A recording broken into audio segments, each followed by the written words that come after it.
The unexpected message. It was almost midnight when Daniel left the university library.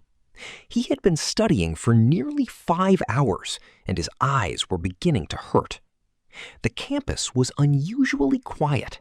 Most students had already gone home, and a cold wind was blowing through the empty streets.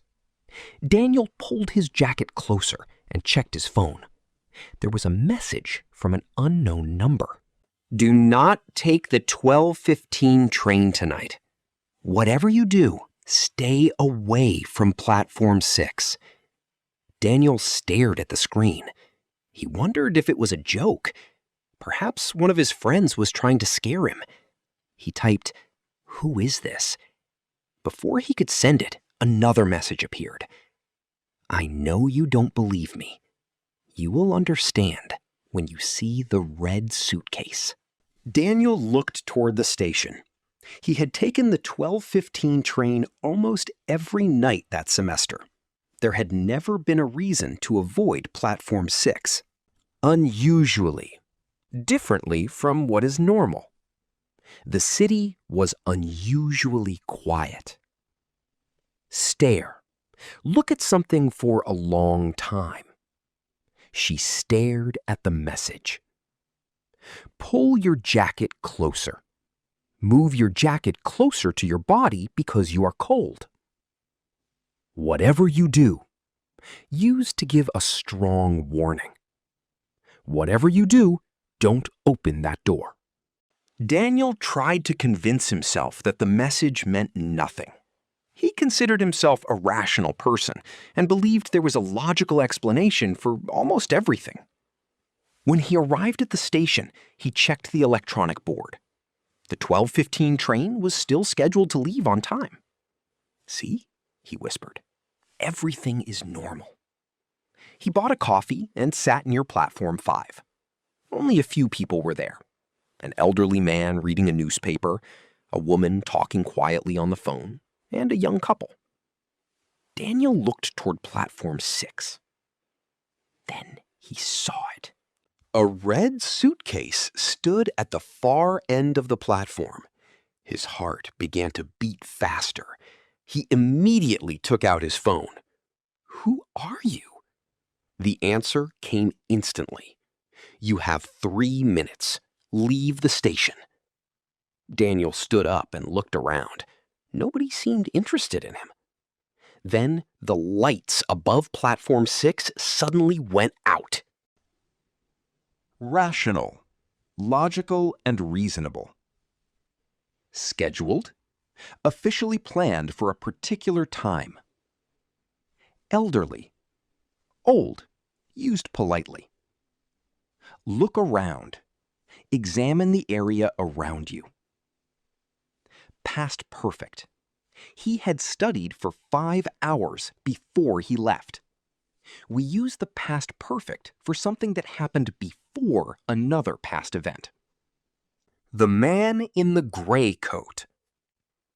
Daniel quickly walked away from platform 6, but then he remembered the elderly man. The man was gone. Daniel saw him near the ticket machines. Their eyes met, but the old man immediately turned away. Daniel felt a strange sense of recognition, although he was certain they had never met. He followed him through a narrow hallway. The man disappeared around a corner. Daniel hurried after him, but the hallway was completely empty. There was no door, no staircase, and nowhere the man could have gone. Then Daniel noticed a small piece of paper on the floor. He picked it up. "You were chosen, Daniel." He froze. Nobody at the university knew his daily train schedule. Then he heard footsteps behind him. He turned around. A tall man in a gray coat was standing a few meters away. "You need to come with me," the stranger said. "Why?" "If you want to survive tonight." Vocabulary and expressions. Narrow, not wide. Disappear. Suddenly become impossible to see. Freeze. Become completely still because of fear or surprise. Hear footsteps. Hear someone walking. Let alone adds emphasis. I can't afford a car, let alone a house. The hidden room. Daniel wanted to run, but his curiosity was stronger than his fear. Who are you? There isn't enough time to explain. If you stay here, you'll be in danger. How do you know my name? The stranger took a deep breath. Because your father asked me to find you. Daniel felt as if the floor had disappeared beneath his feet. His father had died 8 years earlier. That's impossible. The stranger pulled an old photograph from his coat. Daniel immediately recognized his father, but another person was standing beside him. The stranger. This was taken 20 years ago, he said. Your father knew something terrible was going to happen. He hid important information somewhere nobody would think to look. Where? Under this station. The stranger pressed a button behind an old advertisement. Part of the wall moved, revealing a dark staircase. Daniel knew he should walk away. Instead, he took a deep breath and stepped inside. Vocabulary and collocations. Hesitate. Pause because you are uncertain. Reveal. Make something hidden visible. Beneath. Directly under. Take a deep breath. Hide information.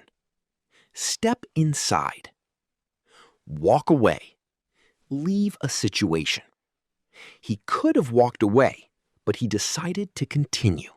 The underground archive. The staircase seemed to go on forever. The air became colder as they descended. At the bottom was a large underground room filled with metal shelves, old documents, maps, photographs, and boxes. On a wooden table stood a black folder with Daniel's name on it. He opened it. Inside was a letter from his father. Daniel, if you are reading this, the people I feared have found you. Daniel's hands began to shake.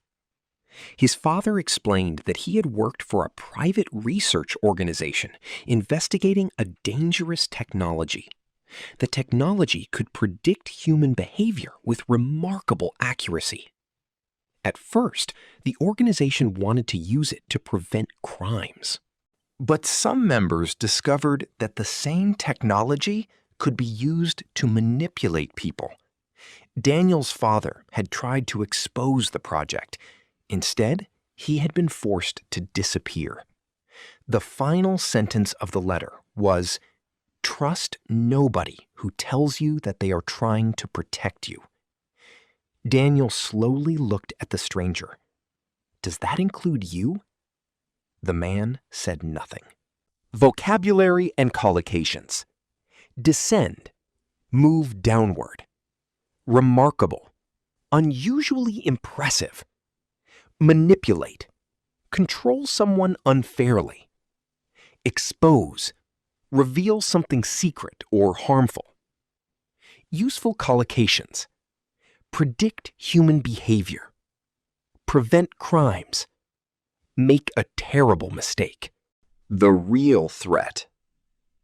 Before Daniel could ask another question, the lights went out.